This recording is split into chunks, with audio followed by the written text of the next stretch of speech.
Hello friends, నేను మీ ఉమాచంద్రన్.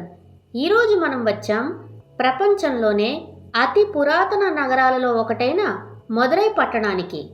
ఇది తమిళనాడు రాష్ట్రంలోనే రెండవ అతిపెద్ద పట్టణం. మదురై పట్టణం యొక్క గొప్పతనం, దీని చరిత్ర, తెలుగు రాష్ట్రాల నుండి అతి తక్కువ ఖర్చుతో ఇక్కడికి ఎలా రావాలి, ఎక్కడ స్టే చేయాలి, మధుర మీనాక్షి అమ్మవారి టెంపుల్ విశేషాలు అన్నీ వివరంగా ఈ వీడియోలో చూసేద్దాం. వీడియో ఎక్కడ స్కిప్ చేయకుండా చూడండి ఫ్రెండ్స్. ప్రపంచంలో అతి ప్రాచీన నగరాలలో మదురై పట్టణం కూడా ఒకటి. ఇక్కడ అమ్మవారు మధుర మీనాక్షి అమ్మన్గా, ఈశ్వరుడు సుందరేశ్వర స్వామిగా కొలువుతీరి ఉన్నారు. ఈ దేవాలయం వైగై నది ఒడ్డున ఉన్నది. ఇది 2500 సంవత్సరాల కంటే పురాతనమైనదని చారిత్రక ఆనవాళ్లు మనకు తెలుపుతున్నాయి. ఈ ఆలయం 15 ఎకరాల్లో విస్తరించి ఉంది.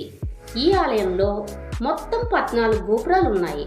అందులో అతి పెద్ద గోపురం 170 అడుగుల ఎత్తుగా ఉంటుంది. ఈ ఆలయంలో ఐరంకాల్ మండపం అనే భవనంలో 1000 స్తంభాలు ఉన్నాయి. అందులో సంగీత స్తంభాలు కూడా ఉండటం ఇక్కడ విశేషం.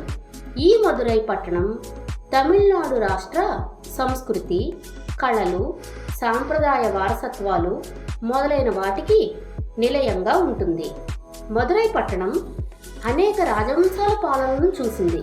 చోళులు, పాండ్యులు, విజయనగర రాజులు దీనిని పరిపాలించి అభివృద్ధి పరిచారు.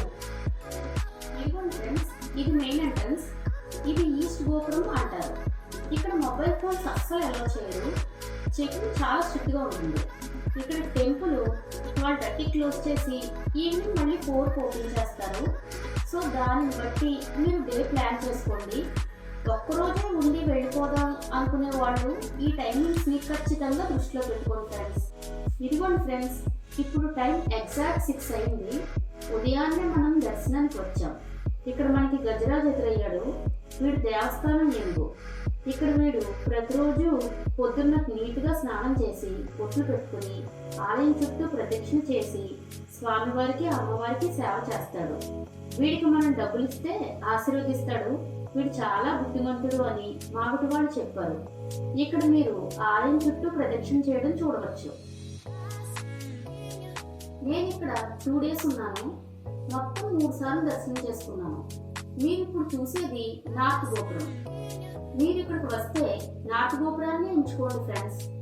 మ్యాక్సిమం అందరూ ఈస్ట్ నుండి కానీ సౌత్ నుండి కానీ దర్శనానికి వెళ్తారు కనుక నార్త్ గోపురం అనేది ఖాళీగా ఉంటుంది. త్వరగా దర్శనం 2 లైన్స్లోకి వెళ్ళచ్చు. ప్రస్తుతానికి గోపురాలన్నీ రీమోడల్ చేస్తున్నారు, పెయింట్స్ వేస్తున్నారు ఫ్రెండ్స్. అలా అని ఏ గోపురాన్ని క్లోజ్ చేయలేదు, అన్నీ ఓపెన్లోనే ఉన్నాయి. ఇక్కడ గోపురం పైన శిల్పకళ చాలా అందంగా ఉంటుంది friends.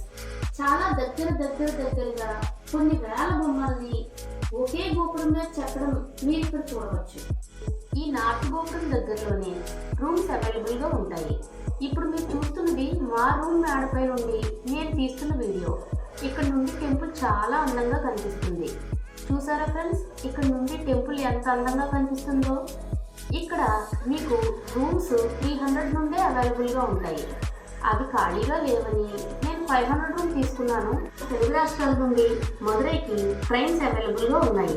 Up and down ticket charges వచ్చేసి 1600కి మించి ఉండదు. మదురై రైల్వే స్టేషన్ నుండి టెంపుల్ 1 కిలోమీటర్ లోపే ఉంటుంది. మీరు నడవగలను అనుకుంటే ఫ్రెండ్స్, రైల్వే స్టేషన్ నుండి టెంపుల్ వరకు స్ట్రైట్గా ఒకటే రూటు. ఒకవేళ మీరు ఆటో తీసుకున్నా 50 to 60 రూపీస్ ఛార్జ్ చేస్తారు. టెంపుల్ దగ్గర వెస్ట్ గోపురం అండ్ నార్త్ గోపురాలకి దగ్గరలోనే, అంటే 50 to 100 మీటర్స్ లోపే రూమ్స్ ఉంటాయి. Average room rent 500 rupees charge చేస్తారు ఫ్రెండ్స్. టెంపుల్లో మార్నింగ్, ఈవినింగ్ అన్నదానం ఉంటుంది. భోజనాలు చాలా రుచిగా ఉంటాయి. ఈ టెంపుల్లో సాంబార్ చాలా బాగుంటుంది ఫ్రెండ్స్. మన తెలుగు రాష్ట్రాల నుండి ఒక పర్సన్కి కేవలం 3500 రూపాయలతో ఇక్కడికి వచ్చి హ్యాపీగా దర్శనం చేసుకోవచ్చు.